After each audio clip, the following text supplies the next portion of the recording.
wait, here's a guitar to help you see. I'm sick. That's the guitar on the floor. I'm 6'6", chat. Right? I'm a long boy, and I'm sat in the middle. I'm sat in the center console of a 3-seater like row. Okay. Phil's is saying refresh chat. How about you shut up, Phil? Don't tell my chat what to do. Are you telling them they're cringe? What? What's that? Oh, you're saying oh, okay. I thought you was cool, like telling them to stop talking. Mrs. Gold 69, thank you for the 25. God, you managed my mum, Mrs. Gold. There she is. And Fruity Sushi, thank you for the, I think that was 25. And Sugar Cube Tyrant, thank you for the 10. Anyway, yeah, refresh, get everyone to refresh if I've looked like I've gone. Anyway, so I'm now in the middle of a 3-seat row. And I am shitting myself because I know that at some point I'm going to need to stretch out my legs on this 9-hour flight. And also at some point I'm going to have to go to the fucking toilet. Thank you for the 10, Nether XD. I'm going to have to go take a big old shit at some point. And yeah, I'm scared. I'm scared of this flight. And immediately these two elderly women, they wouldn't mind me calling them elderly because that's how they're self-described, came in. And they come and they've got the thickest, deep sort of southern girl accent, and they're like, "Howdy, you want to? I think this is our seat." And they go and they and I go, "Oh, okay, absolutely." And I stand up, and then one of them sits to my left, and the other one sits to my right, and I immediately realize they're talking to each other. So I go, "Oh." Okay, do you want to swap places? I'm like, shall we swap? So then you can be next to your friend. And she goes, oh no, we're fine. We're fine like this. And I go, oh, okay, that's cool, I guess. Sure, let's just do it like this, shall we? So I'm in the middle, and these two elderly women are the most lovely people I could have ever been sat next to on a plane. They spend the entire time telling me about how they grew up, and obviously I'm a big American history fan, so like they tell me all about like their time growing up in the 60s and 70s. That they remember JFK's assassination and shit, and they hated Trump, and they loved Clinton, they loved Obama, they were like the most sort of left-wing liberal old women. And I was just having a great talk about history with them, and they just kept feeding me chocolate, chat. They had like in classic like lovely southern hospitality way, they constantly were just feeding me chocolate, right? All the time, right? And I was just sat there chowing down. I was just munching on chocolate whole flight. I had a nap at one point. I've never slept on a plane, but I hadn't slept the night before, so I fell asleep and I woke up.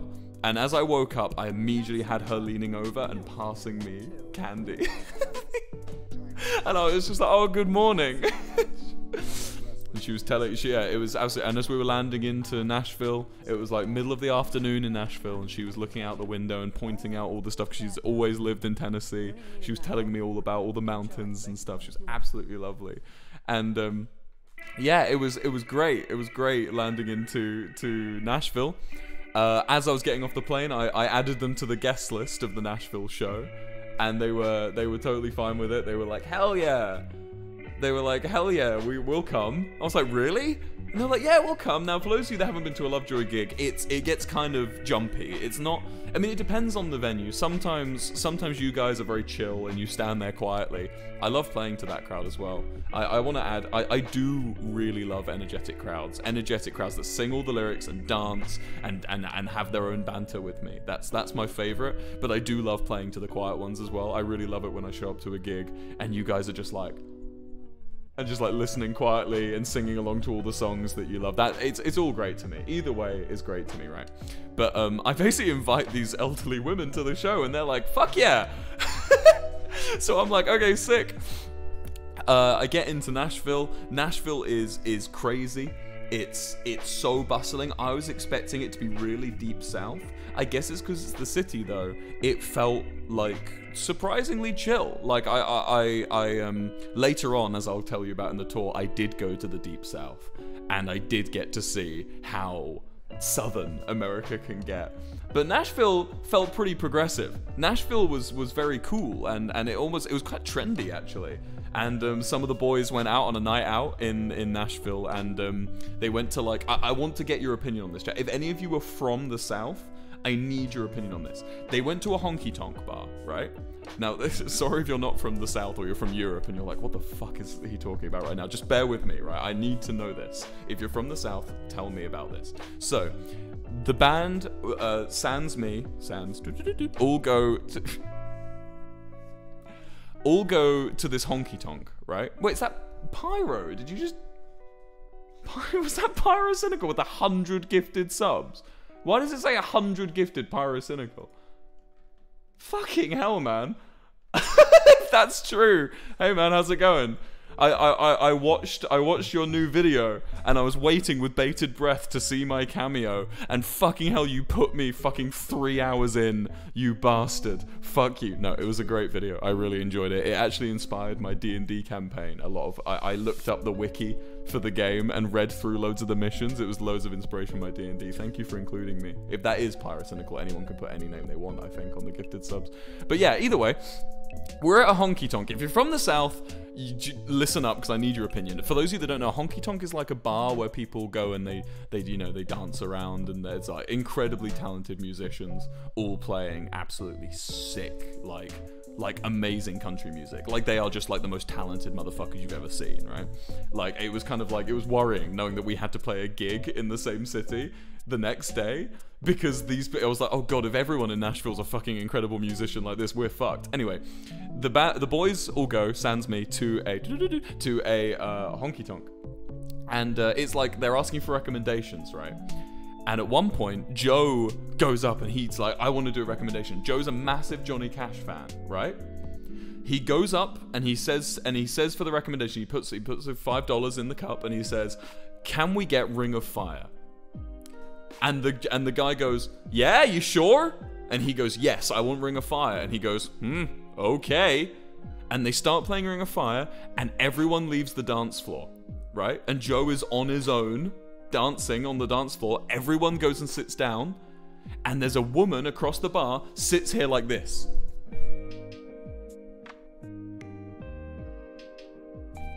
Just fucking shaking her head at Joe.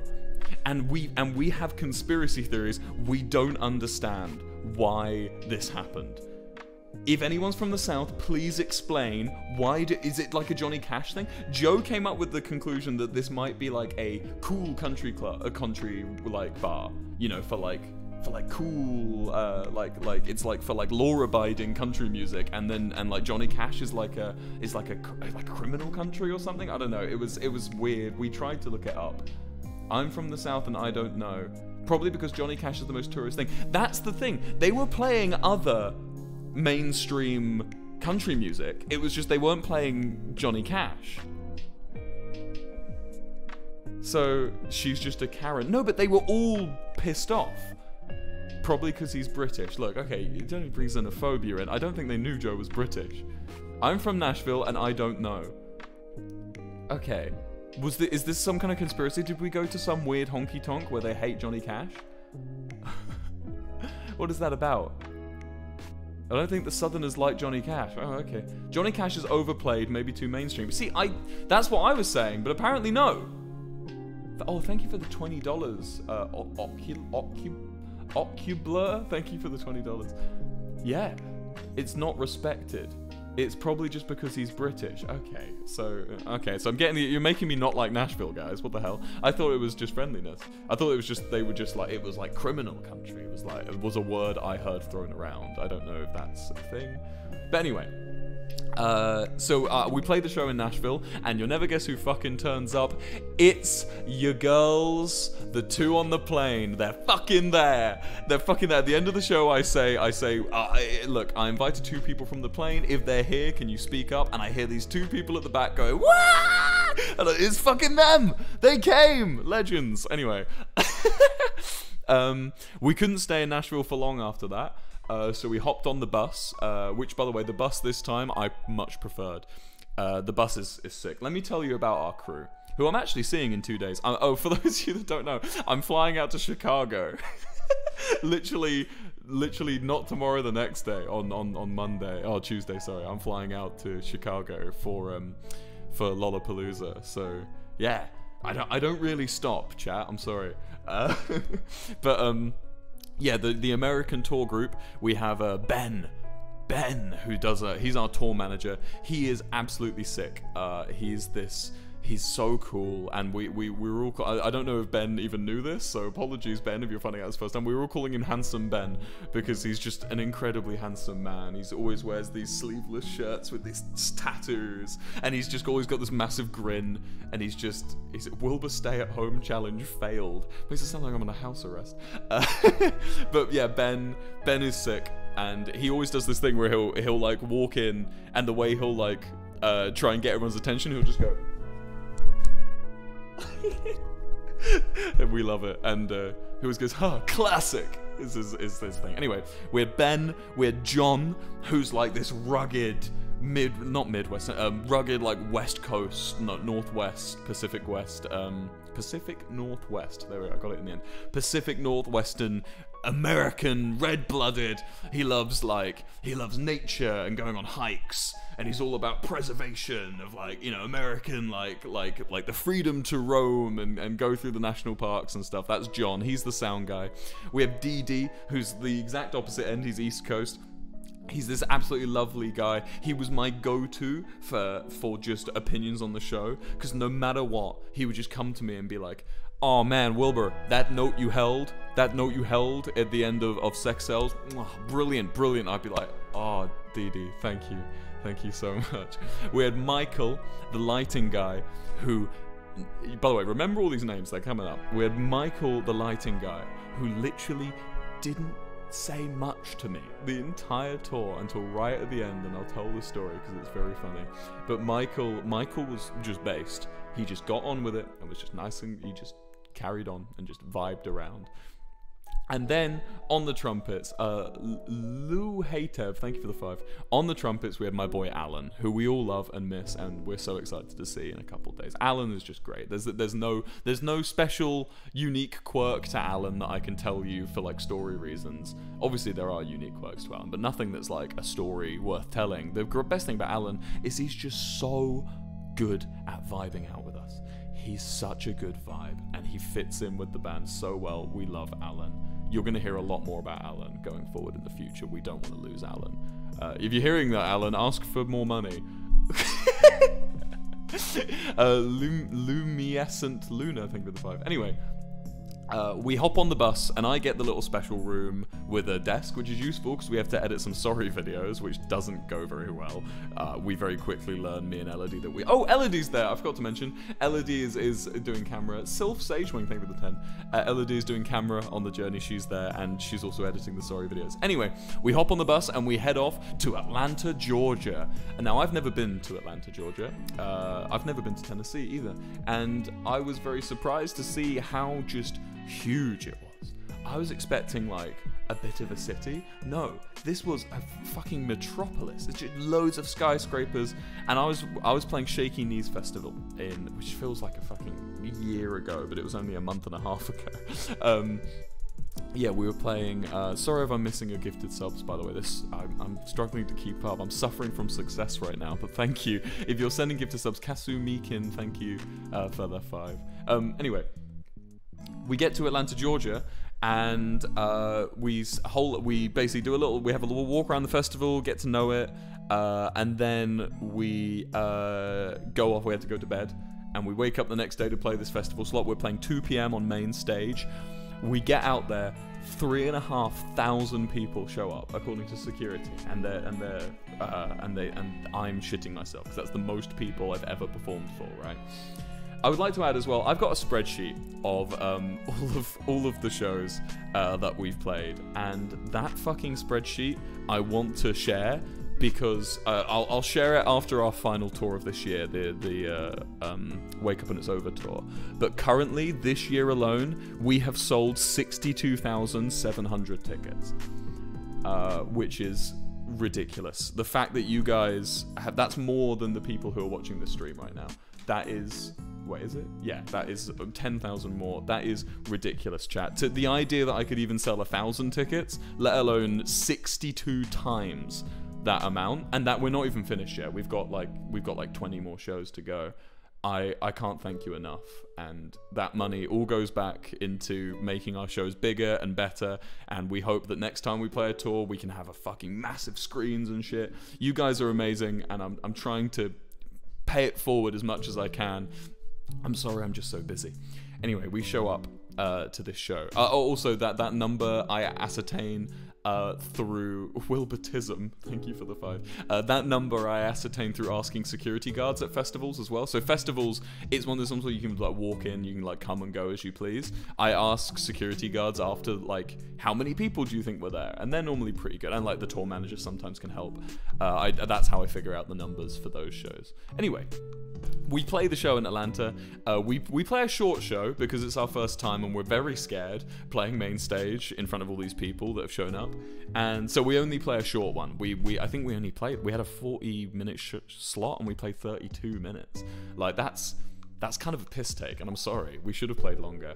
But I look back at that and I'm like, yeah, I was so scared, and I knew I had a whole tour ahead of me. I couldn't be blowing out my voice in the first fucking show, like the second show of the tour.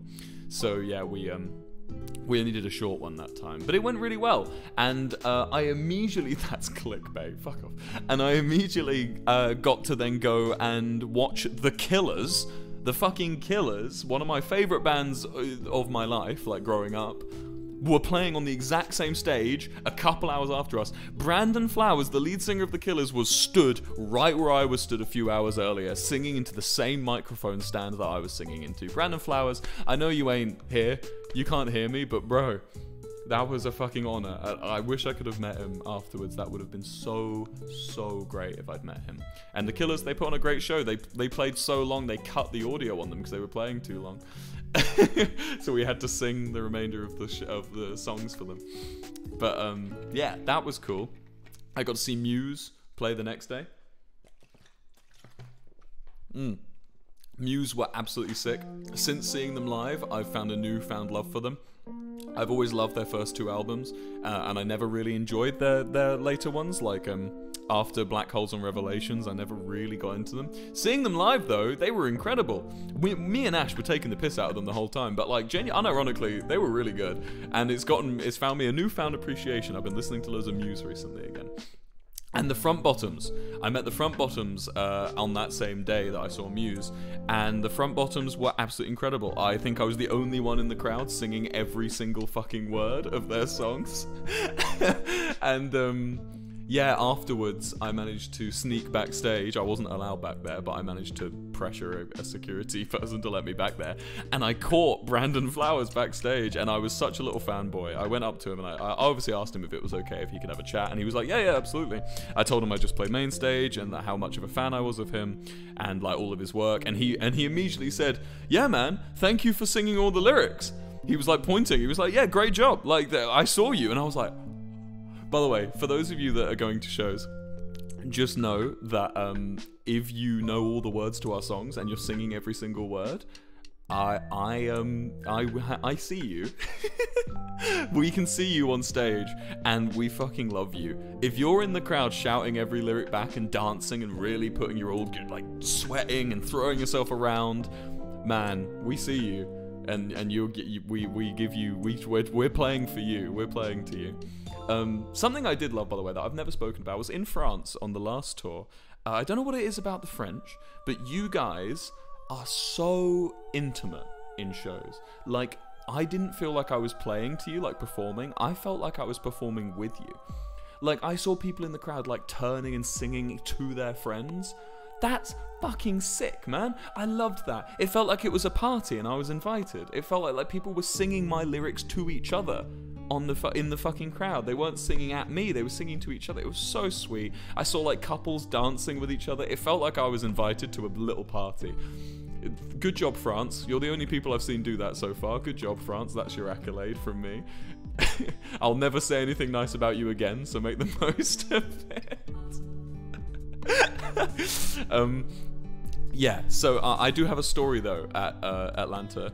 We went back to this hotel, and we walk in, and Mark is downstairs. He's on his like millionth beer or something. He's drunk as fuck, and he's downstairs in the bar of this hotel, and there's this lady who's just like sat with him, like this like older lady, like southern, like she's from Georgia, I expect, and she's like chatting to Mark, and Mark's just like drunk as fuck, just like yeah, and she's like patting him on the knee and shit, and we're like, Mark, who's this fucking woman? He's just like, oh, this is Deborah. And I'm just like, Mark, who's Deborah? Now, for those of you that don't know Mark, he is just the most Labrador golden retriever motherfucker in the world. He's like the opposite of the rest of the band. Like, Ash is all cynical and grumpy. Joe is just always a little bit tired. You know, I'm saying I don't see these as downsides. I love this about us. I'm like a little mean-spirited prick who like fucking judges too hard sometimes. Mark is just a golden retriever. He doesn't half say some stupid shit sometimes, but my man is just constantly befriending every human being in the world, right?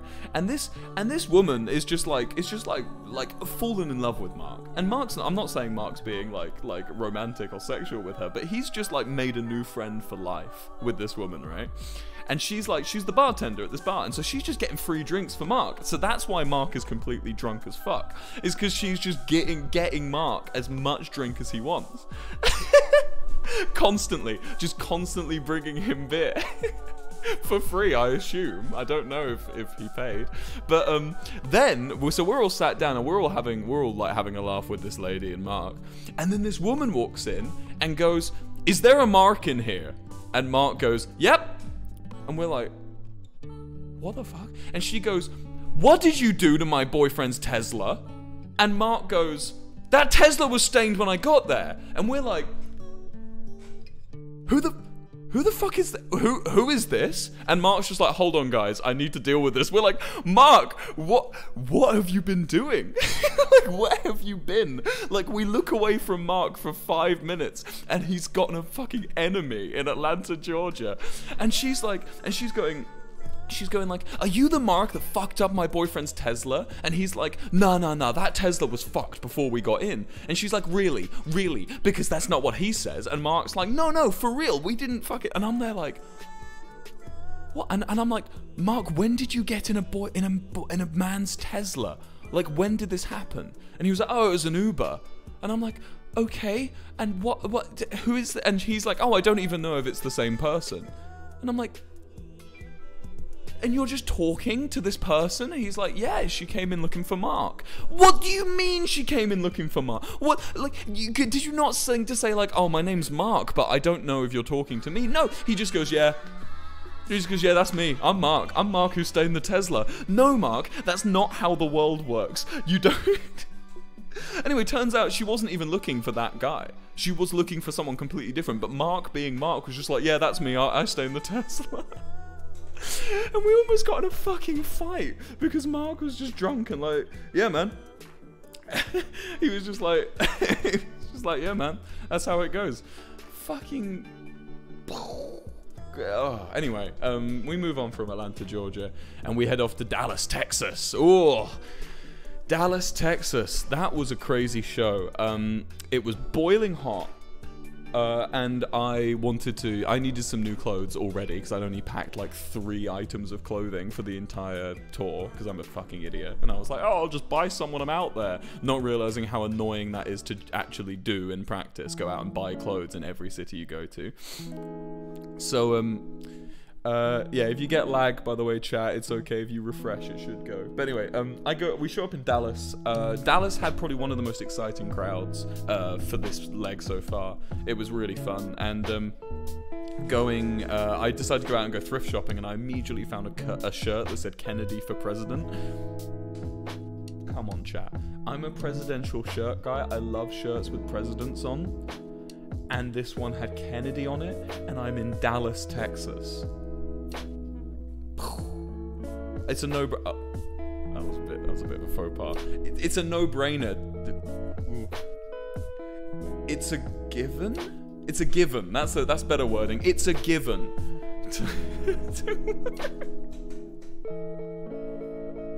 it's a given to wear a Kennedy shirt in Dallas, Texas. I can't say it's a no-brainer or a. Yeah, you get the idea though. It's easy. It's, you know. To wear a Kennedy shirt, so I wore the Kennedy shirt. It's also where I got my red fleece that I wore in my Genius interview, which I'm gonna get to that Genius interview, don't worry. Yeah, and that was a great show. And afterwards, I decided I was gonna meet every single one of you. It's quite rare for me to do that. I want to say I see a lot of people on the subreddit, especially the Lovejoy. If you don't follow the subreddit, it's r/Lovejoy band. It's I check it quite a lot. That's my like go-to for like seeing, you know, Lovejoy related stuff. Because Twitter's fun. I use Twitter too, but Twitter is more for like finger on the pulse kind of what's people saying about Lovejoy right now, you know. Whilst the Reddit is a bit more like a long-term discussion about Lovejoy, which I really enjoy reading. But anyway, I saw people on the Reddit being like, does Will come out and talk after shows? The truth is, chat, I've talked about this before, but I'll talk about it again. SkaterGamer69, thank you for the 5. I've talked about it before, but I'll talk about it again. I would love to go and meet all of you every show. It's just, there's two things that get in the way. Playing a show in itself is very emotionally draining. As you can imagine, I'm sure. I don't go out on stage and phone it in. You know, I don't go on stage and like take a bunch of drugs so I don't know where I am. You know, I'm sober always. I think I drank too much wine once on a Europe show, and I made a joke out of it the whole time because I kept missing notes. And that fell, thank you for the 20. I kept missing notes and shit, but normally I'm completely sober and I'm giving it my fucking all. It's very emotionally draining. The way I describe it to people is if you've ever had to give a big apology to someone, it's like doing that every night. The music's too loud, someone said. I'll turn it down a little bit. Yeah, it's like doing that every single night, going out and giving yourself to a crowd, right? To then go and meet every single one of them, as much as I'd love to, and whenever I do get the chance to, I always cherish it. But like, it's really emotionally draining to then have to go and meet all these people when all I want to do is curl in a ball and fall asleep. You know what I mean? One day I'll get better at it, I'm sure. The other reason is a bit more of a simple reason. This is the one that is probably way more valid in my opinion, is that I just don't want to get sick. I have such a weak immune system recently. This is actually the longest time I've gone without being sick in a while. But normally my immune system's absolute trash.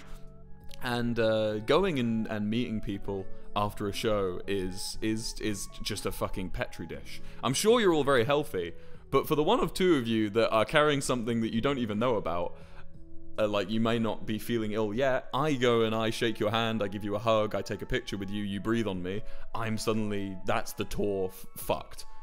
And that's gonna come up later on, the illness. So, we play Dallas, it's great. I meet some great people. I meet some people who are very important and who maybe one day I'll get to tell the story about. But anyway, they know who they are. We then go up to Austin. Now this one's funny for all you stat lovers in the Lovejoy stat community. This show in Austin, aside from Los Angeles, which I don't count because we played almost our entire discography in Los Angeles, this show in Austin is the last time we played Oh Yeah, You're Gonna Cry live. We did play it in Los Angeles badly, but that was because we played almost every song. Yeah, in Austin, it was great. It was open air, so it was outdoors, which was really nice. It was really nice to be outside in the heat of like May in Texas. Yeah, there's not really much to say. I would like to add as well, after Atlanta, we got Crywank rejoining us. Now, Crywank J, they are one of my biggest inspirations of all time. Almost every song of theirs I can play on guitar.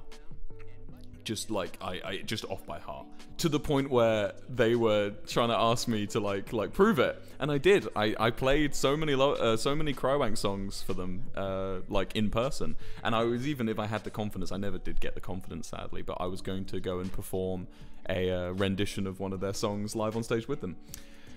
Jay Crywank is one of the single sweetest and funniest human beings. I cannot say, I'm such a little socially anxious person, so I would never say this to their face, but holy fuck, Crywank J is absolutely a stupendous human being. and deserves all the attention and love and success. Chris me quick, think of the 10. All the attention, love, and success you can offer. So if you've never listened to Crywank's music and you're into sad guitar, acoustic folk music, all 50,000 of you, I need you to go and check out Crywank, okay? If you don't know them already. If you do know them, you'll be pleased to know you can meet your heroes, because they are absolutely a fucking marvelous person. Crywank was there for the entirety of the tour. They were on the bus with us, and I was really worried about this at first, because I was thinking, what if we just don't get on? You know? What if we're sharing this bus for a month straight, going through a country that to a lot of places I've never been before, and we just do not click? But we did, and it was absolutely amazing. So we left Austin. Well, I hung around in Austin to hang out with my friend Ben, who runs the Urban Rescue Ranch. Got to stay at the Urban Rescue Ranch for a while. If you've seen the picture of me with the capybaras, that's from that time. Seaflopod, thank you for the 5. That's from that time, was the Urban Rescue Ranch. Ben is wonderful. If you don't watch the Urban Rescue Ranch videos, I'd recommend it. He's great. We then moved on to Phoenix, Arizona. Phoenix, Arizona. Well, oh my god, I've missed a step. Rewind. The time between Austin and the time between Dallas and Atlanta. We went to Jacksonville, Mississippi, the proper deep south, right? Now, everyone I met in Mississippi was absolutely lovely. I loved everyone I met. But Jacksonville, Mississippi is a area that is suffering quite a lot.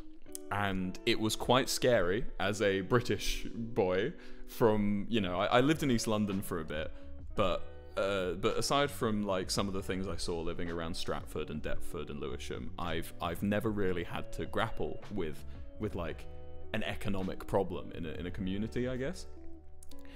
And Jacksonville had quite a lot of it. Every Uber driver we had bullet holes through the window.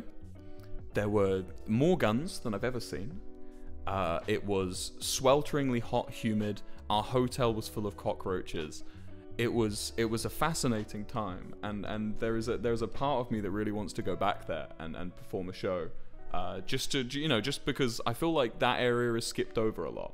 It's a bit of like a drop-in area for people on tour, and I feel like I'd like to go and give the people of Mississippi a show. You know, if I could, come on, chat. For those of you in the chat saying yucky and like yikes and what, you need to understand it's an economic thing. It's you know, I'm a posh privileged British kid, and it's an economic thing that they can't help. But it was a bit of a moment for me. I was very shocked at, like, because obviously I've seen that stuff on TV and things. But I'll be honest, I had a really nice time. They had a really nice pool. I had a really nice swim. It was like I was in a Best Western in Jacksonville, and it was just. I had a really good swim in the pool. We went to a Chuck E. Cheese. I went to a Chuck E. Cheese, chat. Oh my god, I forgot about the fucking Chuck E. Cheese. I went to a Chuck E. Cheese in Jacksonville, Mississippi, and they did not give me a menu. I went in and the entire thing stunk of piss, like children peeing. And we went in, me, Ash, and Elodie, thinking it would be really funny to go into a Chuck E. Cheese. Completely didn't think about the idea that maybe it's a place for children and just not an establishment. Walked in. Said, Wilbur, my mum is watching. Can you please swear less? Fuck no. I went. Hello, your mother. How is your mother? How are you doing? I went into this Chuck E. Cheese and sat down. I sat down, got a table, and they were serving. The waiting staff were going around and serving all of the kids and all of the families, and they kept looking at us and just walking past. We went up to the counter to go and order, and they walked away from the counter. They were not serving us. They were not. They just saw these British kids walking into this Jacksonville, Mississippi Chuck E. Cheese, and they went, no, not doing it. They were like, not dealing with it. We had a camera. They were like, we're not dealing with this bullshit. We weren't filming the children, chat, before you say it. The camera was off, but we did still have a camera. And it was like, they were just like, no fucking way am I fucking dealing with these people. You have to have a child to be served? Is that true, chat? Someone said you have to have a child to be served in Chuck E. Cheese. Is that actually true? No, come on, be real. Says who? Okay, someone. Whew, whew. But yeah, Chuck E. Cheese, I've got the shits for you. Is that the right word? You're in my shit list. Fuck you, Chuck E. Cheese. I'm going back to that. If you're in Jacksonville, Mississippi, Chuck E. Cheese, I'm fucking watching you. Anyway, we then headed on out to Phoenix, Arizona, which was swelteringly hot. Now, you guys will know Phoenix, Arizona as the last place I streamed. That stream I did, that's Phoenix, Arizona. Phoenix was great. I briefly fell in love with a woman in a shop who I instantly started talking to about music and then never saw again. And I still think of you, shop woman in Phoenix, Arizona, if you're watching, if you're a beautiful cashier. Aside from that, Phoenix, Arizona was a lot of fun. It's Phoenix. I was really excited for because there's a part of me that's always wanted to stay for like a long time in Phoenix. Potentially, a part of me was like, I want to see if I would live there. But the problem is, I think it was just kind of California too. I know a lot of people in Arizona would beat the shit out of me for saying that, but like it was great. I had some really good Mexican food. But it was just California too, and that's great. I love California, but it was just swelteringly hot desert. West Coast, well not West Coast, but Western United States, you know what I mean? Way hotter. Not for me, man. Maybe I was there in a bit of a cold spell, but it only reached like 97 degrees, which is a lot, but then I went to Los Angeles where it was like 102, so it felt kind of just kind of California. Tucson, I would like to go to Tucson. Tucson sounds sick. But yeah, the area I was in Phoenix was really fun. I don't know. For part of me, still really I'm kind of infatuated by Phoenix still. I don't know why. The idea of just building a fucking city in a desert is just kind of sick. Anyway, we then left Phoenix and went to San Diego. San Diego was a weird one. I slept till like 3 in the afternoon, got up for sound check in San Diego, and then went back to bed. Oh no, San Diego was one of my worst shows. I had the crowd was sick. You were sick, San Diego. Thank you so much. But I tried to play La Jolla, which is a town near San Diego. I have a song called La Jolla from my solo album, and I decided it would be a miss if I didn't play the song La Jolla in San Diego. So I decided to play it, and chat, I completely fucking forgot how to play La Jolla. I was stood there on stage. Let me give you a simulation. I was like this, chat. I was like, all right, everyone. It was this exact guitar. Like, here's the sticker written by DD. DD wrote this. It went like this, chat. All right, I'm gonna play you a little acoustic song. I absolutely love San Diego, and I feel like I should play you this song. Here you go. This song is called La Jolla.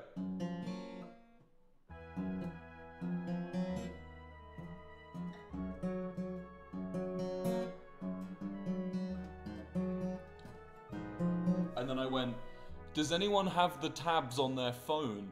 Someone passes me their phone, I hold it, I play it, and it's wrong. So then I stand there again going...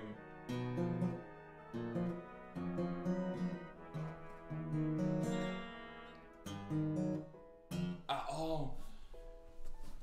Chat, I'm gonna be real with you. This is a Wilbur real moment. This is a little glimpse into the world of a performing artist.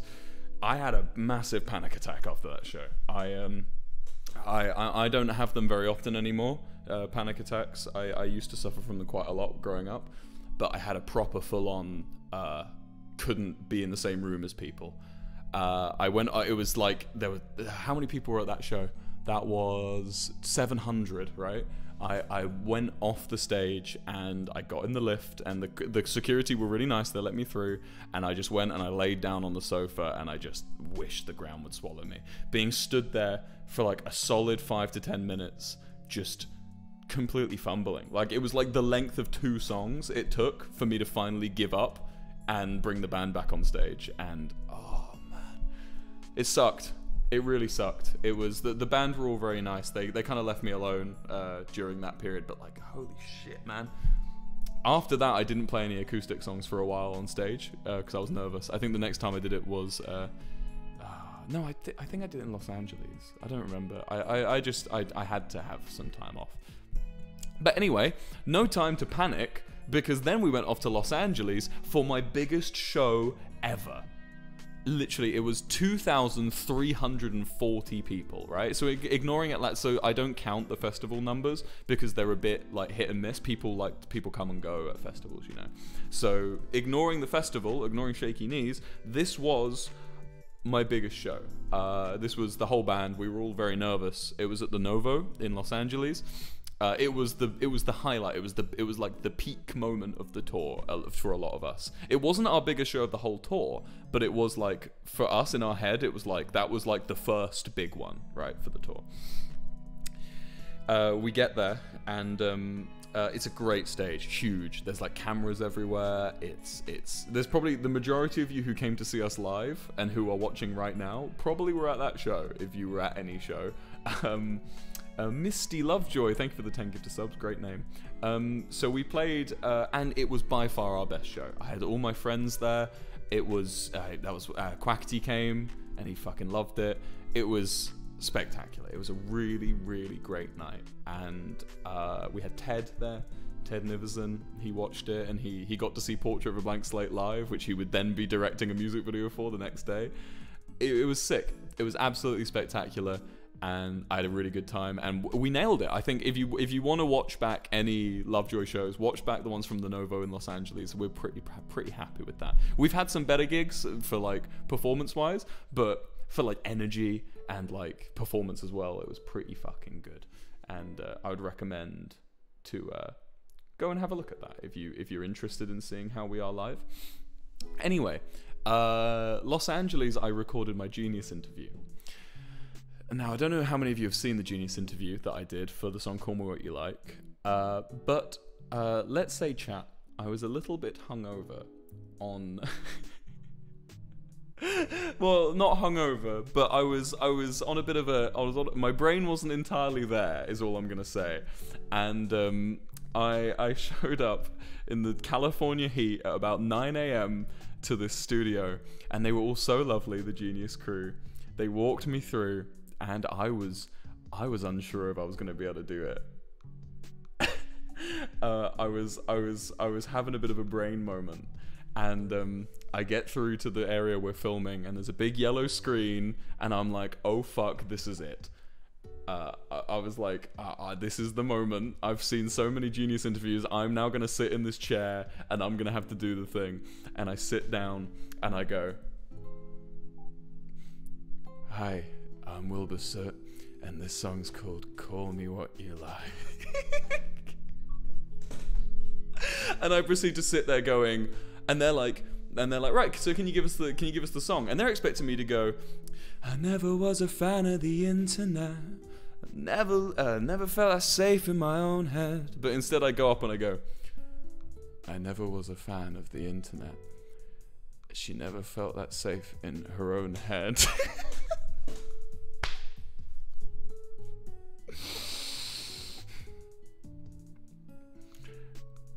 Chat, my brain's fried. I don't know what the terms and conditions are talking about on Twitch, but I was having a bit of a having a moment, and I still did it, and it went pretty well. I still can't imagine me going, and you could kiss the skin from my lips if it makes you feel good on the fucking front of the yellow screen. I think that would have been so cringe. I'm kind of glad I just talked the words. But holy shit, man. I literally came out of the room and I was like, did I actually do that? I was like, did that happen? Drunk, but I wasn't drunk, chat. Don't worry. Yeah, I was literally came out of the room. I was like, did that fucking happen? But anyway, we then drove to San Francisco, and this was a mixed bag for me to be in San Francisco. I'd spent the majority of this tour hanging out with not the majority, but like I'd spent a little bit of the tour chatting to Marshall, Techno Dad, and I was very excited to see him for this show in San Francisco, because San Francisco was the last place I hung out with Technoblade. Me and your boy chilled out and had a really nice time in San Francisco, and to be back there was a bit of a mixed bag for me, because Techno had passed, and I would have loved to have him to be at this show. That was the obvious one. The next one was Techno Dad actually couldn't come in the end. He felt very ill, but he managed to get some of the merch, which was good. And in his place, Techno's extended family and friends were still there. And then on top of that, we were losing Elodie. Elodie was going home, which we were really sad about, because she'd been with us the whole time, and we were just feeling really melancholy. Hold on, I can show you a video clip of the beginning of the San Francisco show. I have a video clip for you on a hard drive.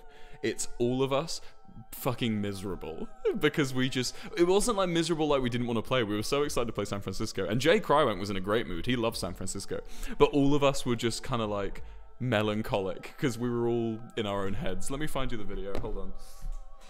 It's on this hard drive, it's on this hard drive, it's on this computer, on this hard drive. Give me a moment, chat.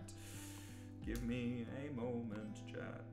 Oh, this computer's logged into X, the new social media X. How many of you love X? What a fucking joke. Anyway, let me find it. It's the last day, right? I think.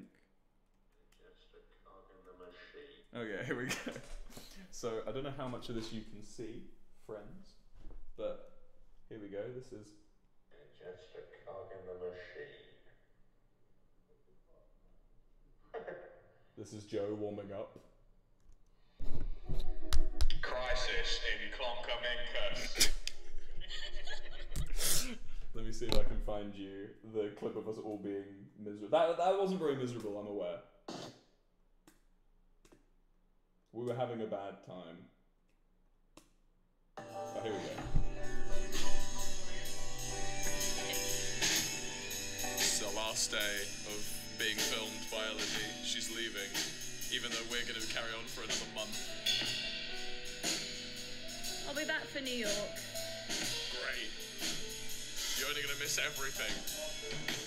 Get Alan's lovely keys.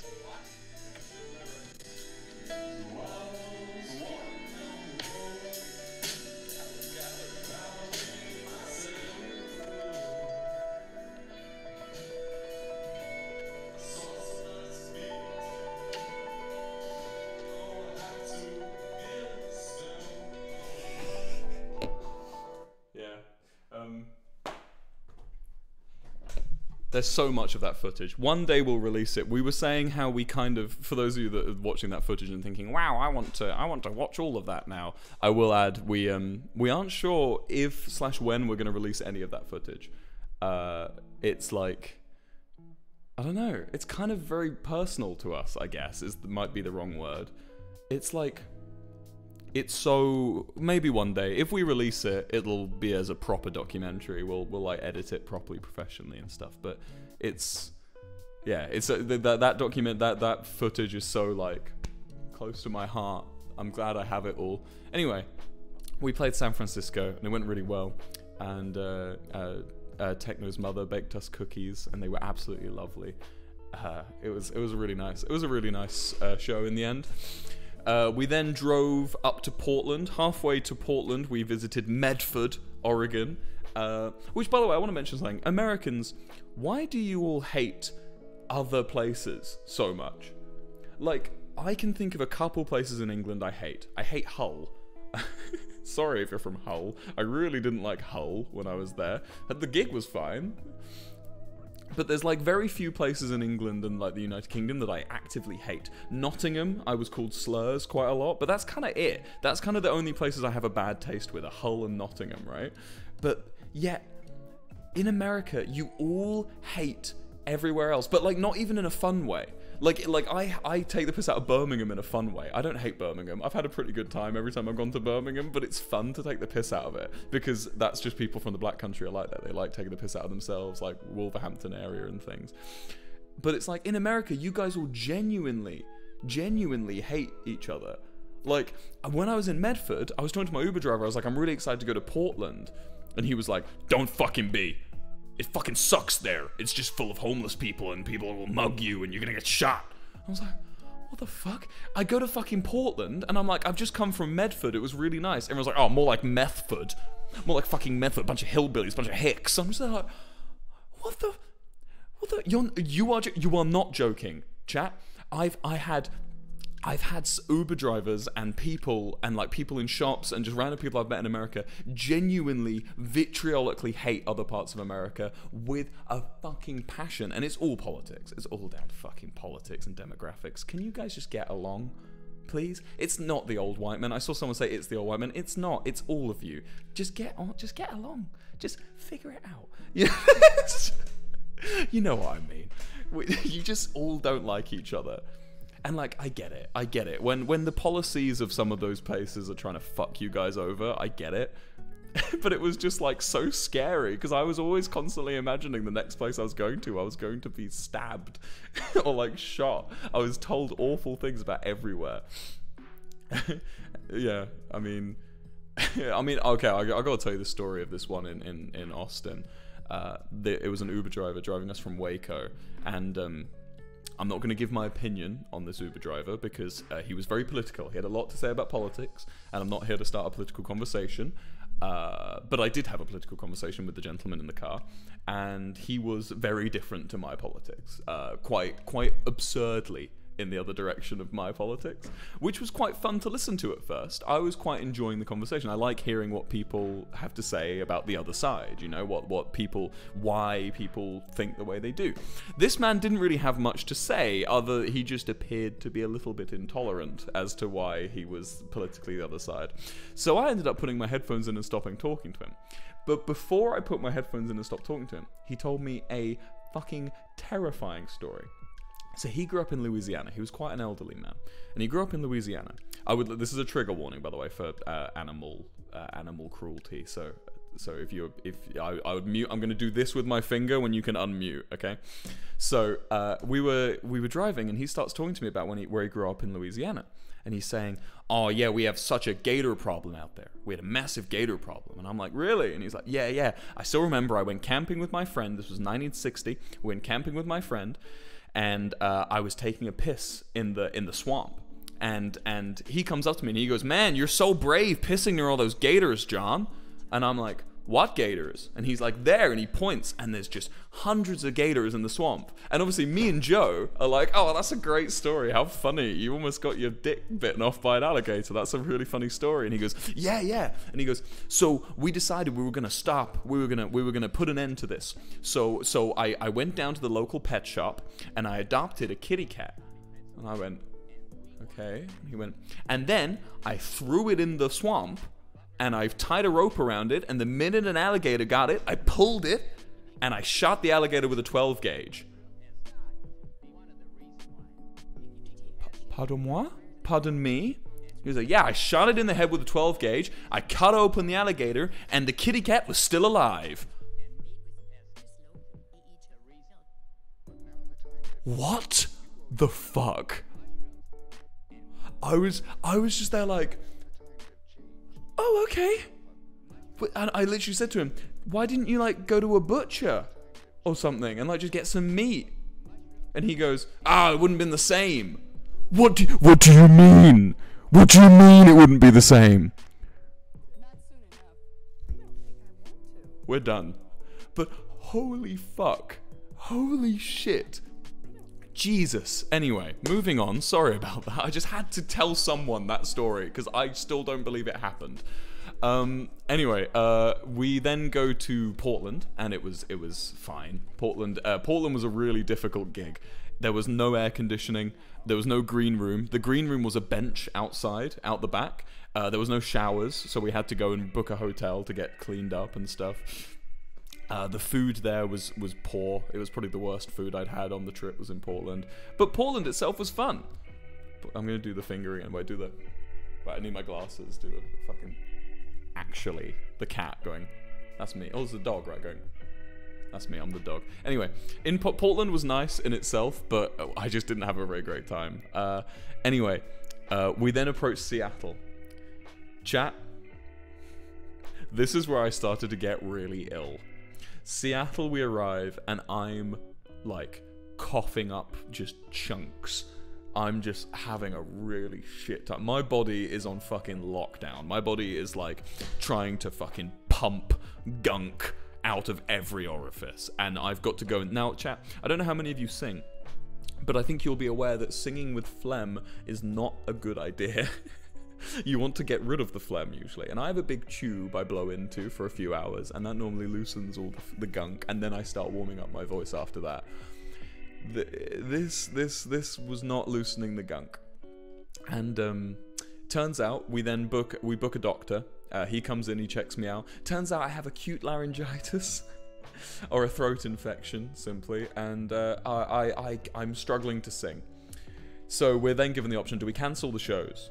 And I have this voice in my head, this voice of my old family friend. I've told this story before, but there was there's another family friend of my mother's who told me as a fun fact that she was like, "Oh, I'm unsure about Will doing all these tours in 2023. You know, I'm really unsure about him doing all these tours. Like, why is she American? I don't know." She was like, "Oh, I'm really worried about Will doing all these tours. I think he's going to lose his voice. He's going to have to cancel loads of shows."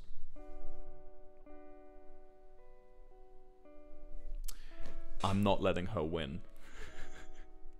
Chat, I warmed the fuck up. I was offered an IV, like in the vein to like make you feel better. I said no. I fucking just took I took my painkillers, took my antibiotics. I went for I did some push-ups. I did like a proper, like, intensively warmed myself up. And I went on that stage and I fucking sung. Probably badly, but I still did it. Chat, this throat infection lasted almost the entire tour. Literally, it was in Albany, New York, and you're gonna hear when we get to Albany, New York. So just imagine, for the rest of these shows I'm gonna tell you about, I'm really fucking ill, right? And I'm doing like all these warm-up techniques to like make myself feel better. But yeah, didn't cancel. Still to this day, I've never cancelled a show. We did one show with where I didn't sing and I got the audience to sing because I was too sick, funnily enough. But I've never cancelled, so feeling good. One day I'll have to cancel a show, and I know that will come. But until then, we're on what? I've played 69. Hey, 69. Oh no, 68. My next show's number 69. I've played 68 shows and never had to cancel. So let's see how long that can go on for. Anyway, next we left Seattle and we went to Boise, Idaho. I will be honest with you, chat. We didn't play a show in Boise. I spent the entire time in Boise, Idaho, sat in the bath in the hotel, just trying to not feel sick anymore. I also went downstairs to the hotel like shop at 1 in the morning and bought myself some ramen noodles and a chocolate bar. And he went, "Huh, dinner of champions." And I looked at him like this. And I felt really bad. I was so grumpy. I was like, I almost fucking jumped on him. Fucking like, I just need noodles. I need food. Anyway, we then headed out of Seattle. Sorry, not Seattle. We headed out of Boise, Idaho, and we went to Salt Lake City, Utah. That was fun. Salt Lake, I mean, I'm a Utah guy through and through. I was born there, so I used to work in a petrol station in Utah. So, Utah's been like my thing for a while. And being there in Salt Lake City was great. I've always had a fun time. Salt Lake City, I always describe have you ever played The Sims 2? It's like Strange Town. It's fucking Strange Town, right? Oh, Phil's just messaging me. I know, Phil, I get it. Yeah, it's like if you've ever played Sims 2. If you don't, just Google Sims 2 Strange Town. That's Utah. But it was really goofy. It was a really goofy time being in Utah. I went to a pinball alley, and they wouldn't let me in because I didn't have ID. So I managed to convince them that I wouldn't tell anyone if they let me in. You guys got to keep a fucking secret, all right? Can you do that? But yeah, the Utah show went pretty well. I mean, it was a great crowd, but I was so bad. I think there's a video of me on TikTok that no one's clocked. I don't think anyone's found this video. I found it just randomly while going through, because the Lovejoy accounts all follow like Lovejoy fans. So I was going through the Lovejoy TikTok, which by the way isn't managed by me, but like I still have access to it and I like to go through it sometimes. But I went through the Lovejoy TikTok and I wound up on this TikTok with like 10 likes. And it was me as coming off the stage at Utah. Someone had waited backstage for me. I walk out the stage and you hear me go, "That was fucking dreadful." The crowd were amazing. I just played so badly and I felt so shit afterwards. I felt like I'd let everyone down. I don't think anyone really noticed though, but I definitely had like a bit of my voice cracked like 4 times or something stupid. It was kind of silly how much I fucked up. Yeah, then we left Utah. Now chat, this is where things get fun. I went to Omaha, Nebraska. Whew. Omaha fucking Nebraska, chat. Now, I was so hyped for Omaha, Nebraska. It's so funny. The idea that I would get to see Omaha, Nebraska was thrilling to me. And chat, I made the fucking most of it. I did not spend a single second in the hotel. I was out and about. I was exploring Nebraska. And let me tell you, chat, underrated cities, they should have a picture of Omaha as the icon. The downtown central area of Omaha, Nebraska is so fun. I went to this weird emporium that had these silly sodas and like candy and like all this weird shit, and they had like a pinball alley. They love pinball machines. There was a Pez museum. There was all these abandoned buildings. I went and snuck into an abandoned building. I went into like a knick-knack shop and bought like a hat that said like "keeping it 100." Man. And like the center of Omaha, Nebraska, there's like this big park with all these swings on it. Oh man. Omaha, Nebraska, I cannot recommend it enough. I had a great time in Omaha, Nebraska. Silly sodas, yo. Someone says yes. I don't know if Jay, would you mind me saying this? I don't know if Jay's even here. Probably not. He's probably somewhere else. But Jay has a TikTok account dedicated to reviewing sodas. This is Crywank Jay. And me and Jay spent the entire day together in Omaha, Nebraska. Just me and Jay. And they have this account where they review sodas. Now, I don't know if this is public information, because I think they only get like a couple views per one, but I'm in like 3 of them. So if you can find this account, you'll get to see me reviewing sodas. But we reviewed one. We reviewed some silly sodas in Omaha, Nebraska. And it was just Red Bull. All of them were Red Bull. It was like corn-flavored soda. Pop it open, Red Bull. It was like a soda flavored like moose sweat. Pop it open, it was Red Bull. And obviously Jay reviews them. He ranks them, and obviously he likes Red Bull, so he gave them all like a pretty good rank. But anyway, Omaha, Nebraska slapped. Okay. We then head off to Denver, Colorado. Denver was fun. Denver is a fucking beautiful place. Or Colorado is a beautiful place, I should say. And Denver itself was really, really fun. Oh, I'd like to add as well, Utah, I played at the same venue as Frank Turner. Now, for those of you that might know some Wilbur lore, you'll know that Frank Turner used to be one of my favorite musicians of all time. I learned guitar playing Frank Turner and Crywank stuff. So playing in a venue that had both Crywank and Frank Turner was pretty mind-blowing. However, Frank Turner doesn't get on well with Crywank, as far as I'm aware. And we were playing football backstage, and we kicked the ball over to Frank a couple times, over to old Francis a few times, trying to get him to join in. I wanted to play football with Frank Turner. That was fun as fuck. So, oh yeah, by the way, I will add, we bought a football in Oregon, and this football was the saving grace for the entire tour. We're a bunch of British blokes, so we just spend all of our time backstage playing football. It was really good. It's good. You don't realize, by the way, going on tour and playing shows every day, it's physically intensive, man. It's a physically intensive thing to do. And like, it's like you think of like, you know, when you go and like, you know, maybe figure skaters have to like do all these intensive physical warm-ups all the time. You do it as a musician too. Like on tour, you have to keep your body in shape or you just collapse, right? America. Oh, it's fucking soccer, you Americans. Jesus. Yeah, we were playing football. We were playing soccer, right? And yeah, we kept kicking it over to Frank, and he just did not. He did not come over, and I was very sad because I would have loved to have played football with Frank Turner. I think we were a little bit drunk too. But anyway, we headed off to Denver, Colorado, which was fun. I'm trying to remember Denver, Colorado. In First Avenue. No, the Ogden Theater. 1,600 people. I don't remember this show. My brain is full of venues. Fuck. I think I spent most of the show like just in the green room. I think that was like the peak of my illness, was Denver, Colorado.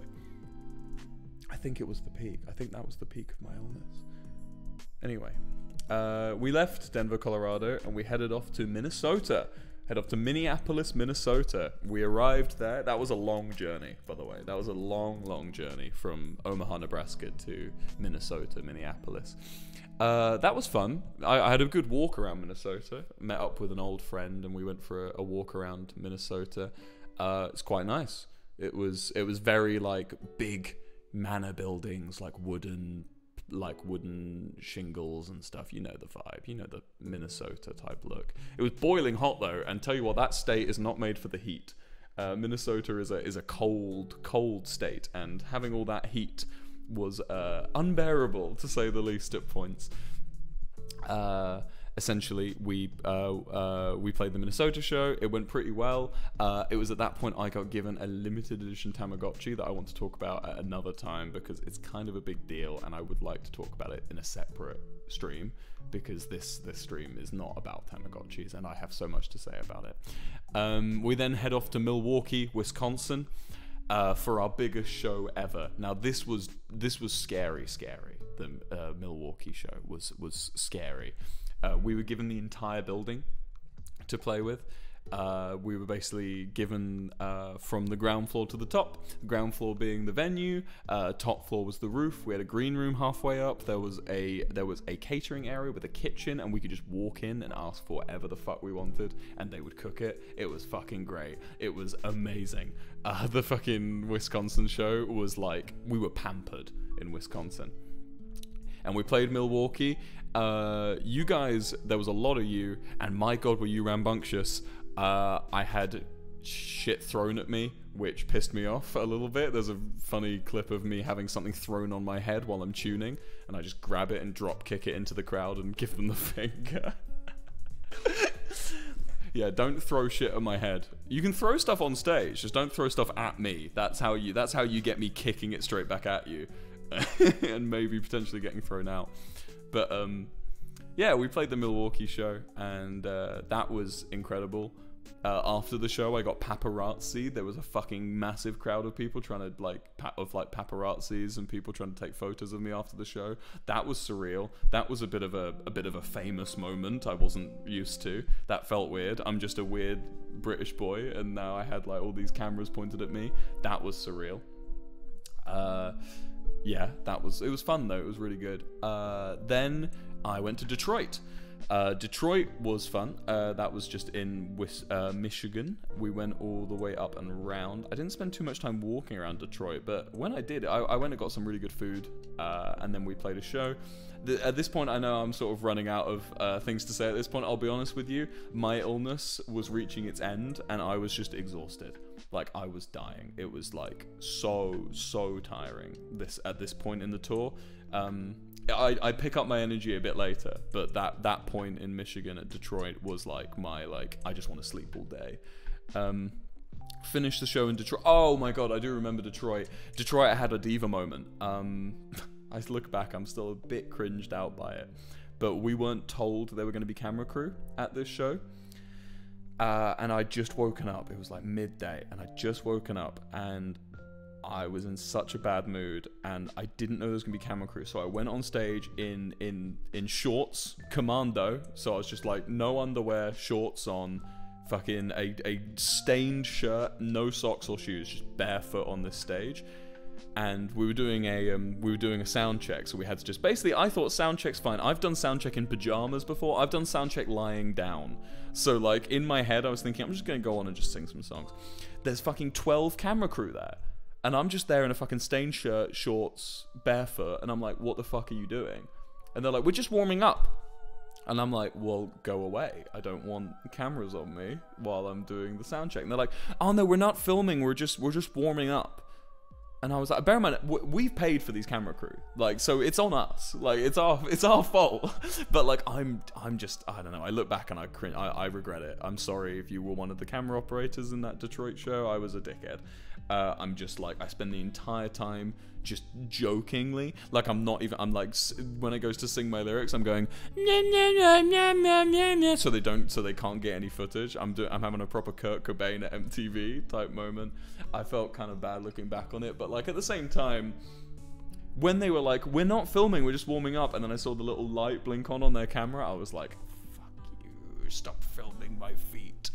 Ash did the entire thing with a sleep mask on, lying down, because he didn't want to be filmed. Oh, it was such a diva moment, I'm sorry. Bear in mind, I was also like so exhausted and sick. Anyway, we got a few days off after this. That was like our longest run. Then we went up to Toronto, Canada. Toronto, Canada, I don't know what it is with you Canadians, but you guys filmed every second of that fucking show. And it was a pretty poor performance from me, in my opinion. So I always see, and I also sweated like mad. I had like drenched hair, and like my shirt, I was wearing a pink shirt, and it was just like you could see all the sweat around my collar. Man, Canada, thank you for all showing up, and I can't wait to, I'm playing in Canada next week. I can't wait to go back there and play for you guys again. But holy shit, I'm sorry, I wish I'd put on a better show, and all of you filming it, oh. Good Kid, though, opened for us, and I fucking love Good Kid, man. They're another band that if you haven't heard, go listen to them.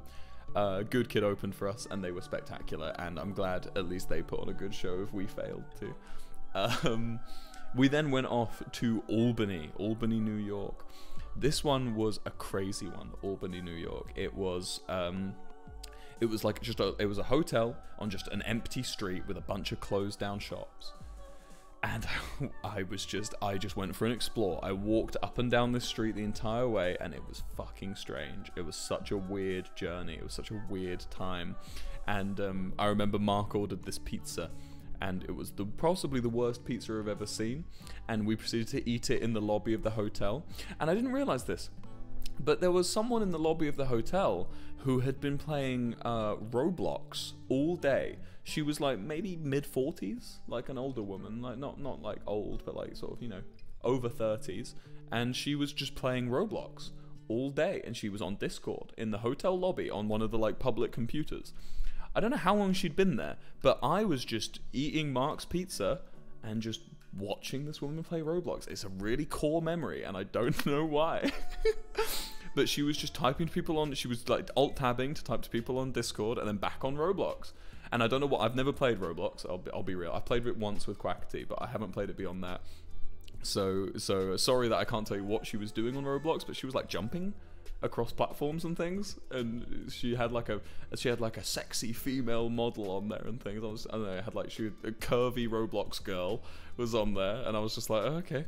I was just really enjoying watching her jump from platforms. Obby, like Obsidian. She was playing Obsidian. You need Obby to make a portal, you know, another portal. Anyway, then we went to Boston, Massachusetts. That was a fun gig. Boston, Massachusetts was a really, really fun gig. I like the city, and it was really fun being there and playing that. Then we went off to Philadelphia, which of course we made an Always Sunny in Philadelphia reference while we were there. I have a really core memory in Philadelphia too. We couldn't get a hotel, so we had to sleep on a static bus. So normally I sleep on the bus a lot on tour, but normally the bus is in motion, so the bus is like going somewhere. The bus was already in Philadelphia, but we didn't have a hotel, so the driver just left and he went and got his own hotel, and we just had the bus. And so I remember it was 4 in the morning and we weren't tired. And so we just sat We just were outside the bus in a car park at 4 in the morning in the middle of Philadelphia playing football all night. I just remember just until the sun was rising, and then we went to bed and we woke up and we played the show. It was just a really weird experience, just playing football in a car park in Philadelphia. Anyway, we then headed off to Washington DC. Washington DC is a really weird place. It's everyone is in a suit in Washington DC. Everyone's really official. It was really strange, but I'm a big American history fan, so I did the whole walk from Capitol Building all the way up to Lincoln's Memorial. Abraham Lincoln is the spitting image of my grandpa, who I'm apparently the spitting image of. So mark my words here, this is going to come back to haunt me in like decades from now, right? But I'm saying it now for posterity. When I get old, I'm probably going to look like Abraham Lincoln. And being stood there in Abraham Lincoln's memorial, looking up at him on his seat, the great man he was, I just saw my grandpa. It was a giant grandpa. I was like, oh hey, that's just that. It was really surreal. I was just like, oh, there's my grandpa. Sick, you know.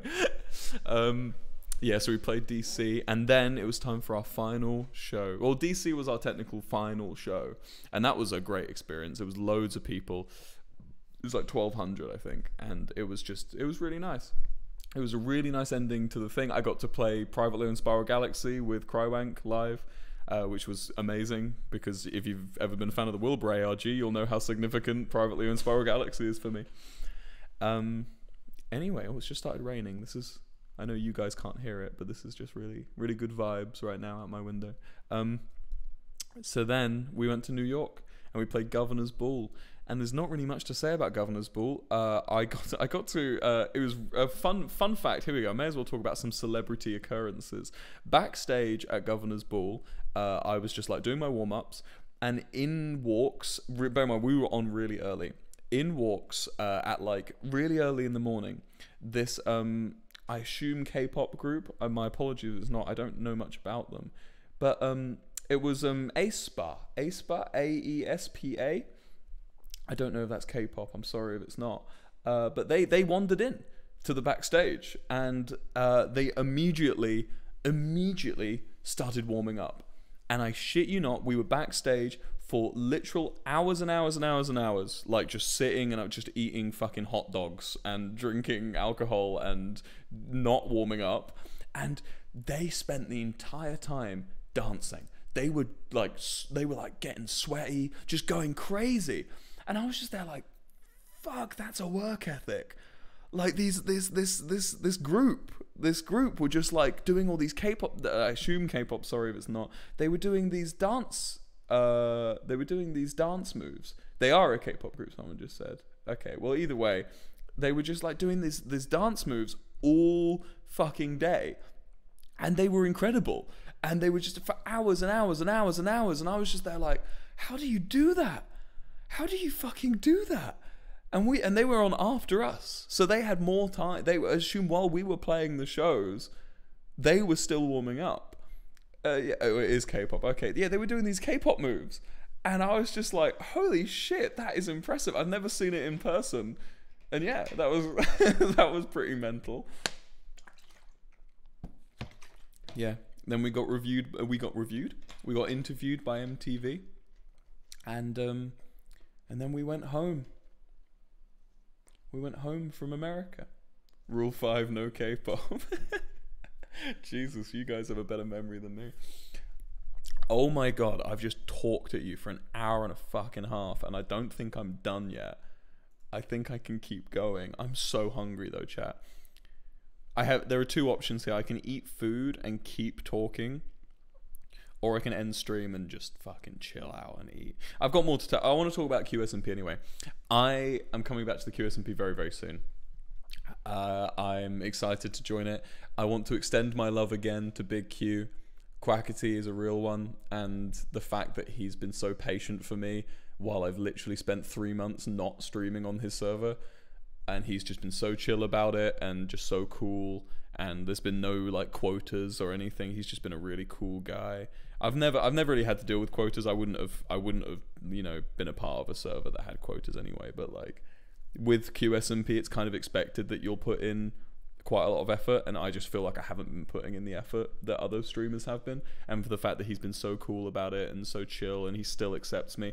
And another big thing I want to say to you as well, you, the QSMP viewers, thank you for keeping me involved in the story. I've been loving seeing all the jokes about me being Hatsune Miku, and all the jokes everyone's been making about me being gone, and seeing all the stuff about Tallulah, and the fact that I've still been involved.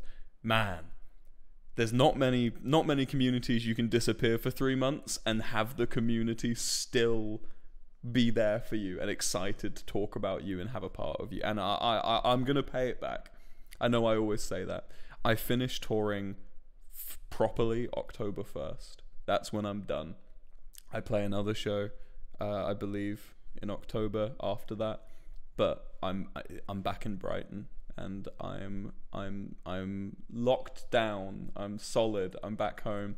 May need to give me a week or so to unwind. Finishing a big tour is a big physical and emotional and mental drain, which I'm having to learn to deal with. If I can be frank with you, chat, I'm doing good right now, but my mental health's been in the fucking shitter the past month. It's probably the lowest I've been in a long time, and I'm still dealing with the anxiety from that.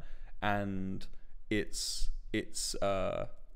been a difficult run, and I'm so blessed to be in the position I am, where I get to live this life and do this and sell out 66,000 people. Like, fucking hell, we've played how many shows? 45 shows. All of them have sold out, apart from one which didn't sell out by 7 tickets. So all of our shows have sold out. That's 40 something sold out shows. To get to do that is a fucking mind-blowing dream, and it's been difficult. It's a hard dream to live, but I'm so glad that you've given me that ability, and you've given me my success. And, you know, fucking, I see all this shit right now about you know, celebrities like taking their fans for granted. It looks like, I don't know the whole story on a lot of it, but it feels a lot like these musicians and public figures, you know, always seem to have something to say about their fan base, you know. And I feel like I don't always call you guys out as much as I probably should, but I also feel like you guys are just the best fans a boy could ask for, and I'm right. I know I'm right, because every single time we play a show, hands down, without fail, the owner of the venue tries to find Lovejoy, tries to find the band, and they come in, and you know what they say to us every single time? They say, in the 30, 40, 20, 10, 5, whatever, however many years they've owned that building, they've never seen fans like you guys. That's ridiculous. I don't deserve that. I don't know how many. I could probably name the amount of people on one hand who deserve that, and it's not fucking me.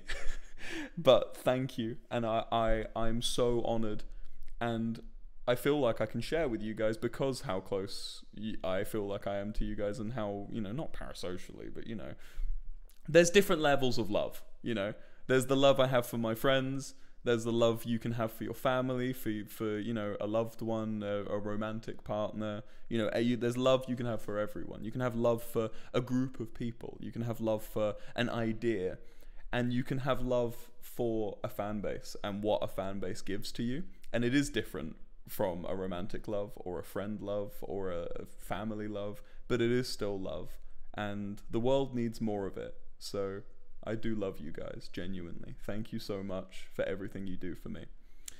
But either way, back on track. My mental health has been in the shitter. I've been struggling, and I'm coming out the back of a really bad spell of it, and I'm hoping this next tour I will be able to cope with it a bit better. But it's been hard. It's been difficult, and I forget where I was going with this. but yeah, it's getting better. And oh yeah, that's where I was going. When we come out the back of the next tour, you may need to give me a little bit of time after the 1st of October just to figure it out and get myself back in the seat. And trust me, next time you see me, there'll be like a sofa there with some shelves. I own this house, chat. I can screw things into the wall. If I'm really loud at night, the neighbors can't call my landlord. I'm the fucking lord of the land. I own this house. Oh, it feels good. It feels good. Next time someone knocks on my door and asks to speak to the homeowner, I can shut the door on their face and tell them to get off my property. It's a great feeling. It's a great feeling. But yeah, I'm coming back to the QSMP and I'm excited to meet all these other content creators. I've been really enjoying watching all the French and Brazilian and it's been all these streamers. It's been great. It's been a really fun time watching them all and seeing that just Quackity has an eye for really funny people. In like, doesn't matter what language they're speaking, they're so entertaining. I'm excited to get back onto it. Anyway. More love in the world. That's my take. That's my take I'm giving to you guys. Let's have a bit more love, a bit less bitching about people behind their backs, and just a bit more love in the surrounding world. But anyway, so I played some festivals around Europe. They were very eventful, a lot of fun. I played Isle of Wight Festival, which was the biggest audience I've ever had, 4,100. Oh no, sorry, that was the second biggest. The biggest I had was actually the Opener Festival in Poland, in near Gdansk. That was 5,800 people I played for. Fucking ridiculous. That's mind-blowing. That show was a bit of a mess. I played the entirety of Consequences in the wrong key.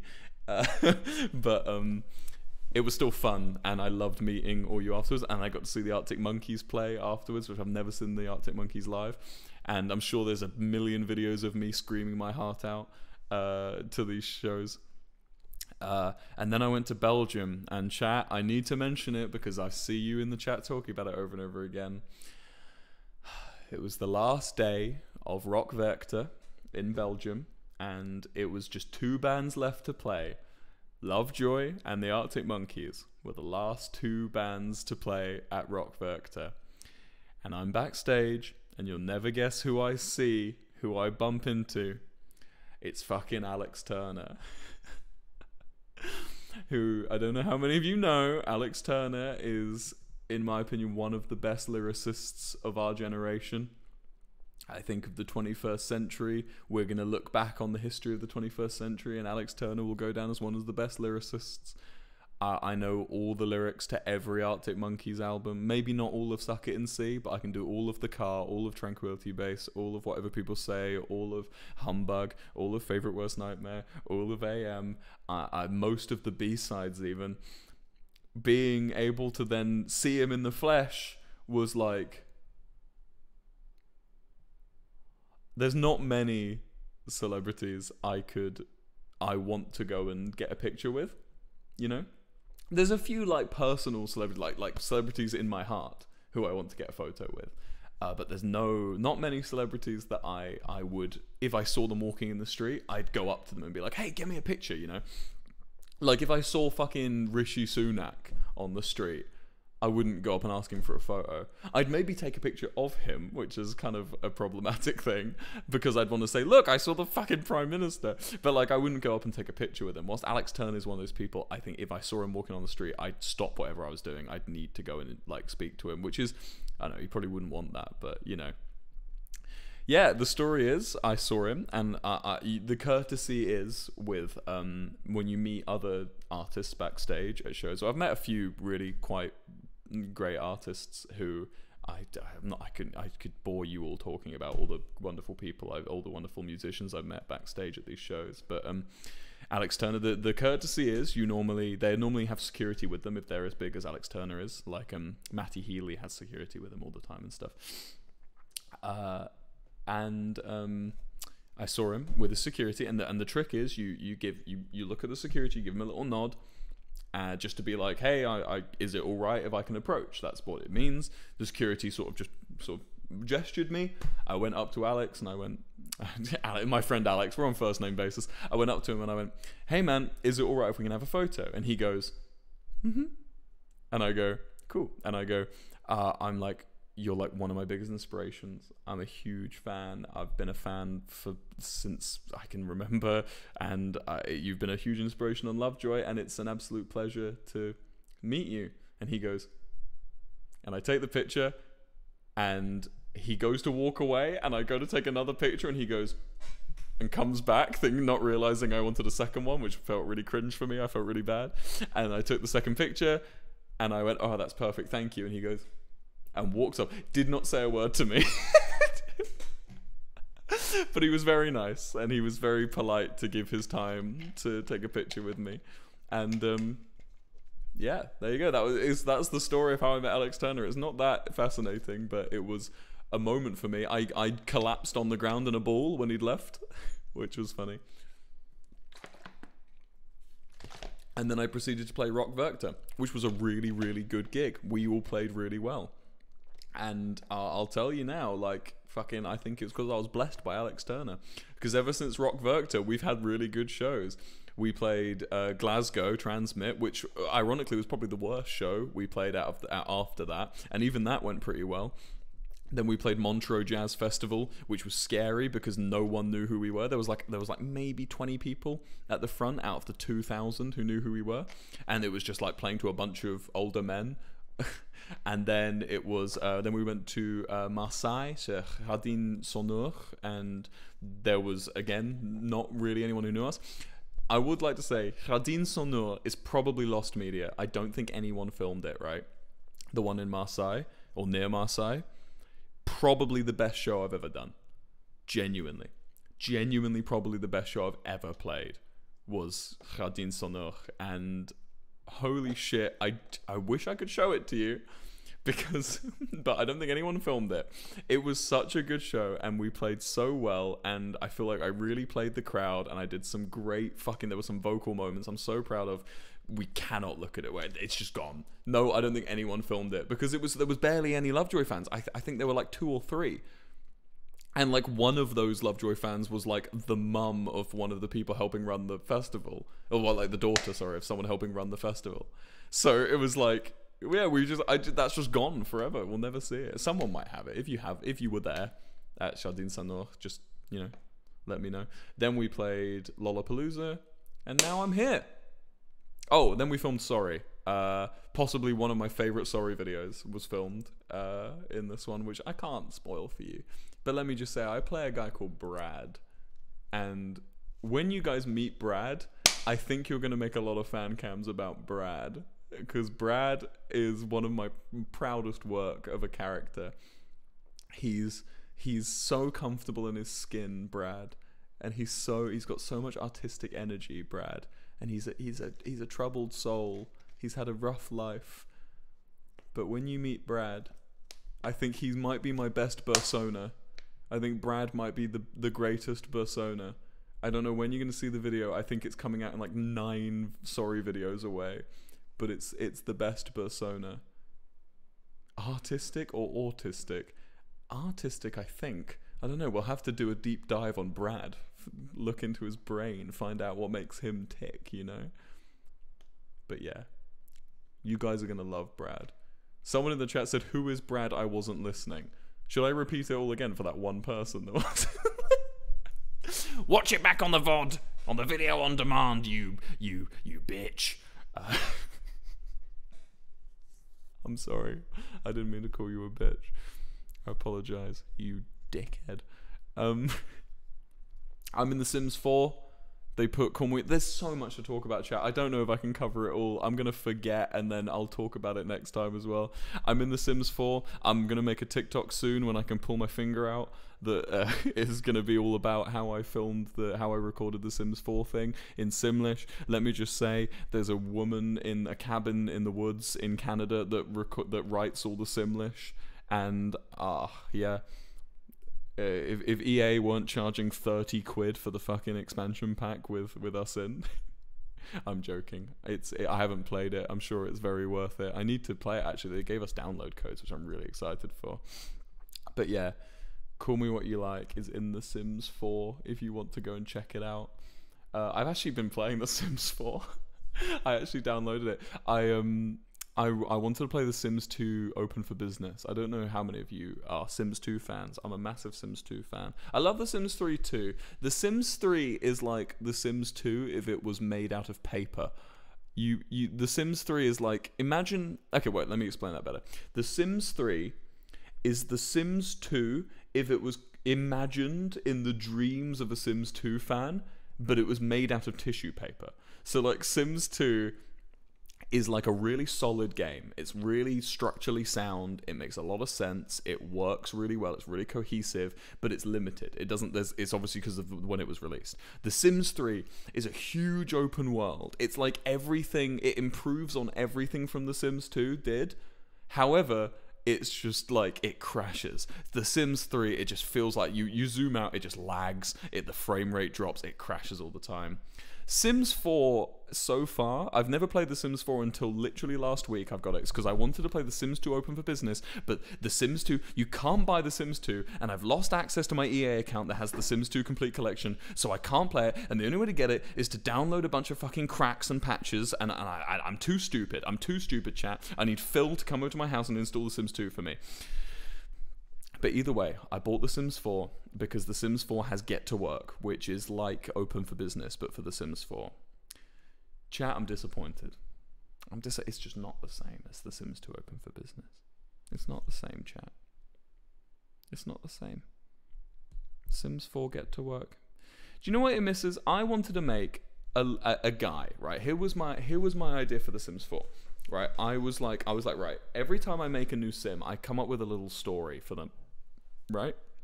And so The Sims 3, my story was the guy worked at a restaurant. He was like a waiter his entire life, and he was gonna age up. And in The Sims 3, this was my last family, and he was gonna age up and he was gonna live his entire life as a waiter. And I was gonna see how hard it was to play a Sims thing where you're just a waiter at the bottom rung of like the restaurant career. You're like a busboy washing dishes and stuff. And in the end, he then had a kid who moved out to the city, and I was going to live as just a busker. He was going to just be a busker his entire life and live in an apartment. And he ended up dying of like a fucking house fire, and that was just the end of my Sims 3 like career. I got 2 generations in before I died, right? I play The Sims in like a hardcore setting. I play, when I die, that's it. That's the end. Unless I have another family member, like a brother or a sister or a mother or an auntie or an uncle, it's just over, right? And I just have to start again. My one for The Sims 4, I planned it. I was like, right, his name is fucking Rutherford. Rutherford Sandwich is the name of my Sims 4 character, right? And I decided he was going to be just an average bloke, right? But he runs a kebab shop, and I wanted him to run a kebab shop, and he lives above the kebab shop in like the main town in The Sims 4. And that was my guy, and that was it, right? I knew I wasn't going to get kebabs because The Sims 4 probably doesn't have kebabs as an option. So I decided to sell chicken nuggets, because chicken nuggets is like is regular, you know, like that's it's just really easy to make, and it's a microwave, and it's kind of kebabby, right? You get chicken nuggets at kebab shops sometimes. So I make Rutherford Sandwich. Chat, there are 2 options in The Sims 4 when you're making a sim, right?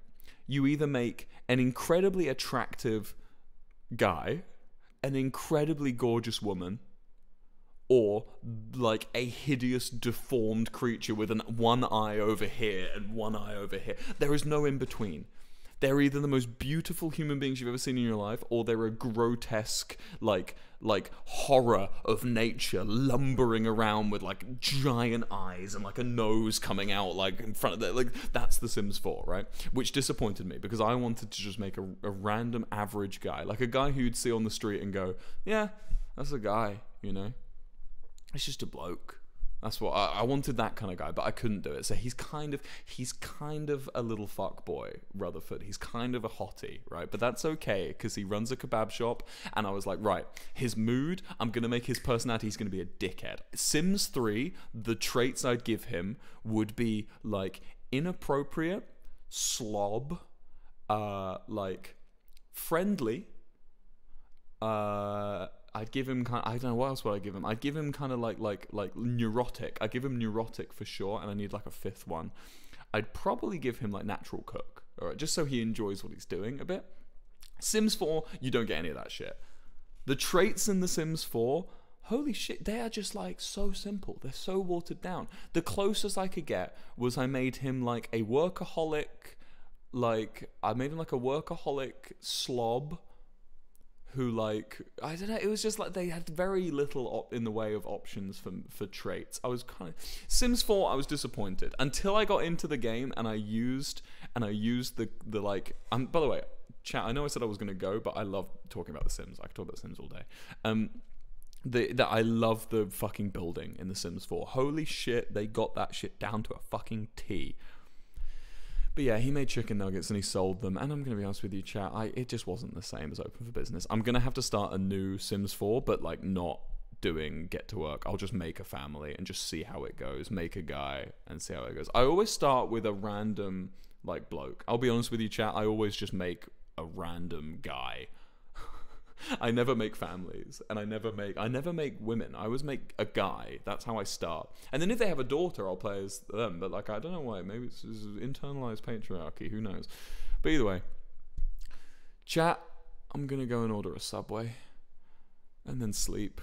It's 1 in the morning. It's 1 minute past 1 in the morning. And chat, there's so much more we've got to talk about, and I'll be back so soon. But chat, thank you all for coming out. 60,000 people, I think we peaked. That's ridiculous. Thank you for coming. You've been absolutely stupendous. Quackity is live. He's live in Spanish. Who fucking knows? I don't speak Spanish. You guys are going to go and learn Spanish, okay? When you get there, don't spam English. Be polite. Go see my friend Quackity, alright? Big Q needs you. What's he doing? I think I don't know. It says Hoy muere alguien. I don't know what that means. It's something in Spanish. The Nether XD, thank you for the gifted subs. Everyone go and say hi to Big Q. He's an absolutely lovely soul, and I will see you all very, very soon, I'm sure. Or at least, you know, not as long as last time, maybe. Touch wood. Anyway. Farewell, chat. It's just, okay. Goodbye.